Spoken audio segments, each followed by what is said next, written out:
সুবীর মুখার্জি রয়েছে। দীর্ঘদিন পর মোহাম্মদ আমাদের শামীম আছে, কিন্তু দীর্ঘদিন পর আমি মঞ্চে আরেকজনকে পেলাম যে আমাকে এখন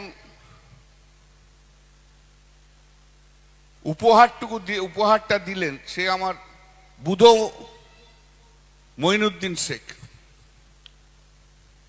ওকে দেখলেই আমার অনেক পুরনো কথা মনে পড়ে, 2008। এবং ওর যা কন্ট্রিবিউশন ছিল, বুধর যা কন্ট্রিবিউশন ছিল, এই কন্ট্রিবিউশন জাঙ্গিপাড়ার বিধানসভার মধ্যে কারু ছিল না।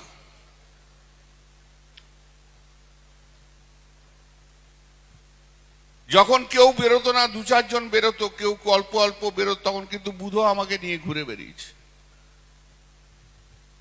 2009-এর ইলেকশন করেছিলাম আমি, বুধ আমার পাশে ছিল। 2011-র নির্বাচন করার সময় বুধর যখন নির্বাচন করে, তখন সিপিএম এর লোকেরা ওর গায়ে পারদ ঢুকিয়ে দিয়েছিল। পারদ, চোখটা দেখছেন এখন এরকম, সেই তখন থেকে। পিজি হসপিটালে ভর্তি ছিল, কেউ দেখতে যেত না, এত গন্ধ বেরোতো গা দিয়ে। তো দিদি আমাকে বললো, বুধকে দেখতে হবে ভালো করে, তুমি বুধকে দেখো। তারপর আমি পিজিতে যেতাম, রাত্রিবেলা সারাদিন খেটে খুটে বুধকে দেখতে যেতাম। তাও দিদি বললো, ওকে ম্যাড্রাসে ট্রিটমেন্ট করাও বুধকে। সেই বুধকে ম্যাড্রাসে ট্রিটমেন্ট করিয়ে তারপর এখানে ভালো হয়ে এলো।